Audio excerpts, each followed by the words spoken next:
샬롬 할렐루야. 민수기 12장 3절에서 7절요. 이 사람 모세는 온유함이 지면의 모든 사람보다 더하더라. 여호와께서 갑자기 모세와 아론과 미리암에게 이르시되 너희 세 사람은 회막으로 나아오라 하시니 그 세 사람이 나아가매 여호와께서 구름 기둥 가운데로부터 강림하사 장막문에 서시고 아론과 미리암을 부르시는지라.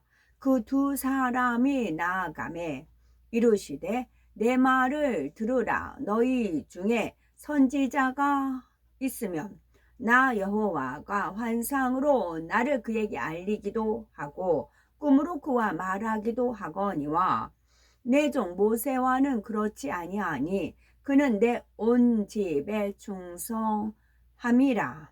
아멘. 출애굽기 32장 32절. 그러나 이제 그들의 죄를 사하시옵소서. 그렇지 아니하시오면 원하건대 주께서 기록하신 책에서 내 이름을 지워버려 주옵소서. 히브리서 3장 5절. 또한 모세는 장래에 말할 것을 증언하기 위하여 하나님의 온 집에서 종으로서 신실하였고. 아멘. 제목은 온유함과 덕으로 온 집에 충성한 모세입니다. 솜털같이 부드럽고 온유한 마음을 이루어 모든 사람과 화평하며 내 자신이 맡은 사명을 잘 감당하여서 충성된 일꾼이 됩시다입니다. 모세는 애굽의 왕자로서 죄악의 낙을 누리는 것보다 하나님의 백성과 함께 고난받는 길을 택했지요. 뿐만 아니라 광야에서 연단을 받으면서도 오직 감사하는 마음이었기에 하나님께서는 모세를 선하다 인정하시고 출애굽의 지도자로 세우셨습니다. 그러면 하나님의 택하심을 받은 모세는 어떠한 선 가운데 이스라엘 백성을 출애굽시켜서 가나안 땅으로 인도하였을까요? 첫째는 온유함이 지면의 모든 사람보다 승했습니다. 민수기 12장 3절에 이 사람 모세는 온유함이 지면의 모든 사람보다 승하더라 말씀하신 대로 모세는 하나님 보시기에 매우 온유한 사람이었습니다. 그러면 하나님께서 말씀하시는 영적인 온유함이란 과연 무엇일까요? 그것은 부드럽고 온화한 마음에 덕을 겸한 마음입니다. 솜털같이 부드럽고 포근하면서도 덕이 있어서 말과 행동이 반듯하고 때로는 위험 있게 다스릴 줄 아는 마음이지요. 영적으로 온유한 사람은 어떤 상황에서도 모든 사람과 더불어 화평할 수가 있습니다. 이와 달리 교만하고 자기중심적인 사람은 자신의 마음에 맞지 않는 상황이 되면은 쇠소리처럼 요란하고 거친 반응이 나오지요. 단단한 쇠에다가 돌을 던지면 쇠소리가 나고 유리에 돌을 던지면 요란한 소리와 함께 깨어지는 것과 같습니다. 그러나 손뭉치에는 아무리 돌을 던지고 막대기로 찌른다 하여도 소리가 나지 않으며 그저 폭 감싸는 것을 볼 수가 있지요. 영적으로 온유한 사람은 솜털 같은 마음을 이루므로 어떤 상황에서도 누구와도 걸리지 않고 화평을 이룹니다. 자기 생각과 자기 교양에 맞지 않는 사람도 능히 품어줄 수가 있고 어떤 것도 악으로 판단 정죄하지 않습니다. 항상 상대의 입장에서 이해해주며 겸손한 마음으로 섬겨주지요. 다른 사람을 불편하게 생각하지 않고 불편을 주지도 않습니다. 아무리 믿음이 연약하고 악을 행하는 사람이라도 외면하지 않고 끝까지 변화될 것을 믿어주며 상대가 더 잘할 수 있는 길로 이끌어 주지요. 출애굽한 이스라엘 백성을 이끄는 과정에서 모세의 영적인 온유함이 잘 드러납니다.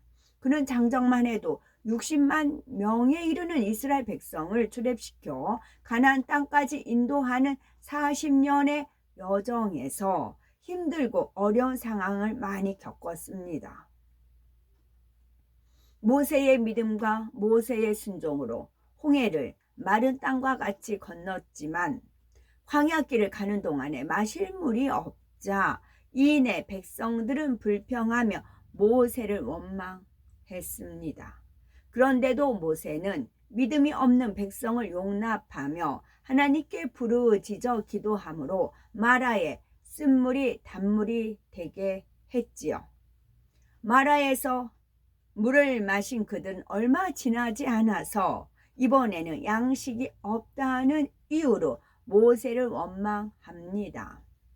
모세는 다시 하나님께 기도하여서 만나와 메추라기로 그들을 먹였지요. 얼마 후 르비딤이라는 곳에 장막을 쳤을 때 백성은 마실 물이 없다고 또다시 모세를 원망합니다. 심지어 당신이 어찌하여 우리를 애굽에서 인도하여 내어서 우리와 우리 자녀와 우리 생축까지 목말라 죽게 하느냐 하며 돌을 던질 기세로 달려들었습니다. 그때도 모세는 하나님께 기도한 뒤에 지팡이로 반석을 쳐 물이 나오게 했지요. 이처럼 모세가 매번 하나님의 기적을 보여주는데도 백성들은 참 믿음을 갖지 못하고 조금만 어려움이 와도 불평하고 원망했습니다. 한 번은 모세가 십계명을 받으러 간 사이에 백성들이 금송아지 형상을 만들어 숭배하는 일이 있었지요. 하나님께서는 이 일로 진노하시며 이 백성을 보니 목이 곧은 백성이로다. 그런즉 나대로 하게 하라. 내가 그들에게 진노하여 그들을 진멸하고 너로 큰 나라가 되게 하리라 하셨습니다. 이에 모세는 하나님께 노를 그치고 뜻을 돌이키사 주의 백성에게 이 화를 내리지 마시기를 간곡히 구하지요. 이 간구를 들으시고 하나님께서는 뜻을 돌이키셨습니다. 이어서 모세의 온유함이 얼마나 승한지를 보여주는 장면이 나옵니다. 모세가 막상 산에서 내려와 보니 백성들은 우상을 섬기며 그 앞에서 먹고 마시며 춤추고 즐기고 있었지요.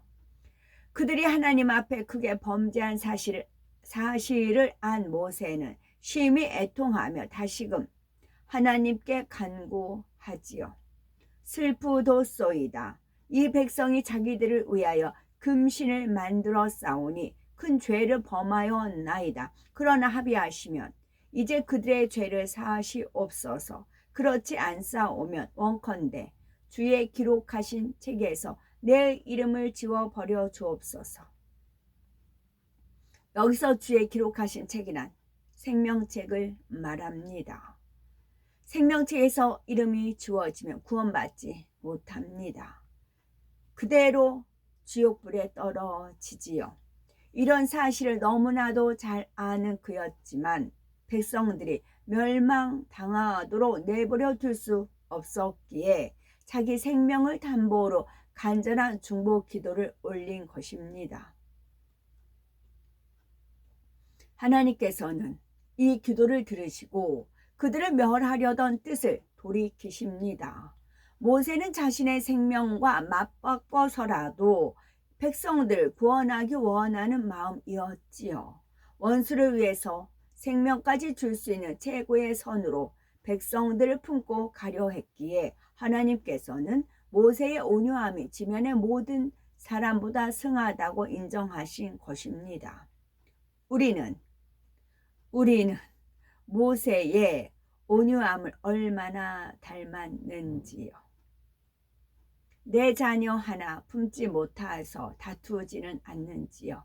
형제, 자매, 부부간에 서로 용납하지 못하고 불화하지는 않는지요. 혹은 교회에서도 영혼들을 오념으로 품는지 나와 맞지 않다 해서 불편해하지는 않는지 돌아보아서 사랑과 덕으로 품고 진리로 이끌어야 하겠죠. 또 온 집에 충성한 모세입니다. 충성이란 주어진 사명을 온전히 감당함은 물론이요, 그 이상을 넉넉히 감당해내는 것입니다. 나아가서 온 집의 충성이라는 것은 자기가 속한 모든 분야에서 충성하는 것입니다. 온 집에 충성하기 위해서는 자신의 마음과 정성, 시간과 물질까지도 아끼지 않고 기꺼이 희생할 수 있어야 합니다. 히브리서 3장 5절에 모세는 장래에 말할 것을 증거하기 위하여 하나님의 온 집에서 사환으로 충성하였고 했습니다. 사환이란 잔심부름을 하는 사람을 일컫습니다. 그러니 그가 얼마나 자신을 낮추어 맡은 사명을 온전히 감당했는지 알 수가 있지요. 모세의 사명은 출애굽의 지도자로서 이스라엘 백성을 하나님이 약속하신 가나안 땅까지 잘 인도하는 것이었습니다. 하지만 여정 중에 조금만 어려움이 와도 원망하고 대드는 백성들을 40년 동안이나 이끌기란 쉽지 않은 일입니다. 그런데도 그는 책임을 회피하거나 사명을 포기하지 않았습니다. 어떠한 어려움이 와도 오직 믿음으로 난관을 뚫어 나갔지요. 범죄한 백성들에 대해서도 아비와 같은 마음으로 품고 그들이 하나님께서 원하시는 백성이 되도록 최선을 다해 이끌었습니다. 그는 애굽에서 백성들을 이끌어낸 날부터 하나님께 부름받는 날까지 한순간도 편히 지낸 적이 없었습니다. 그가 백성들로 인해서 흘린 눈물과 그들을 위해서 올렸던 애통의 기도는 말로 다 표현할 수가 없지요.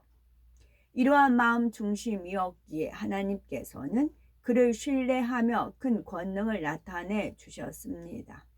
뿐만 아니라 모세는 하나님께 직접 율법을 받아 내렸고 친구와 이야기하듯 하나님과 깊은 교통을 이루었습니다. 이처럼 하나님 앞에 충성했으니 그가 당당한 마음으로 하나님 앞에 섰을까요? 그렇지 않습니다. 늘 민망한 마음뿐이었지요.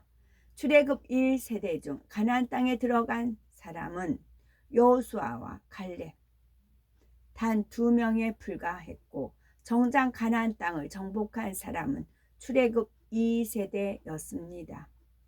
그들이 가나안에 들어갈 수 있었던 것도 모세가 잘 인도한 결과였지만 모세는 하나님 앞에 열매가 적은 것을 항상 민망하게 여겼습니다.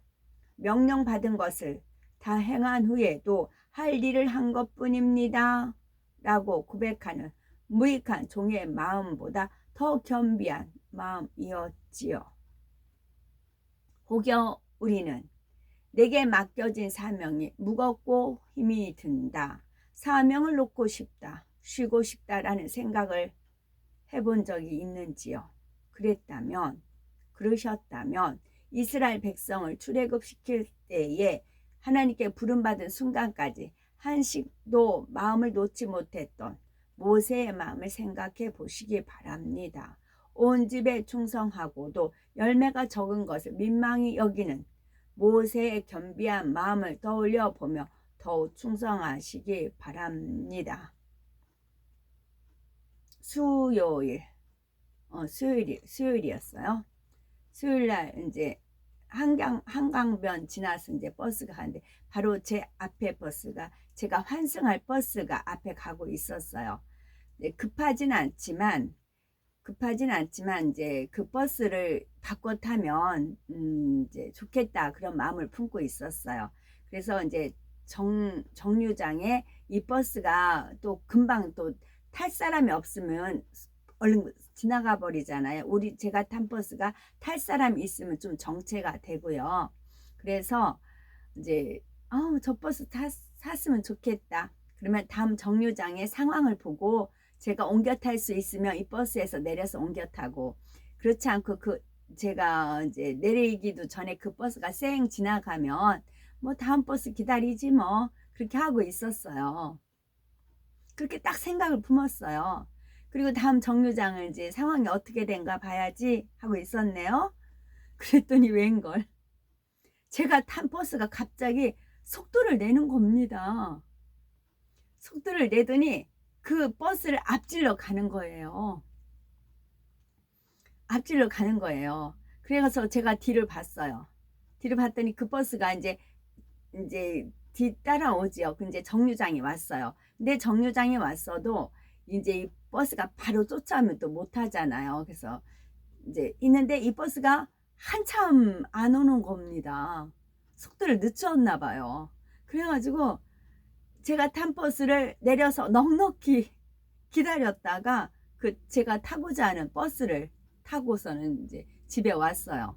그래서 그 일련의 사건을 보면서 하나님 마음이시다.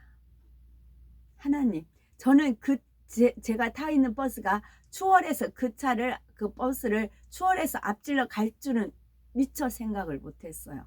그거는 상상도 못했어요.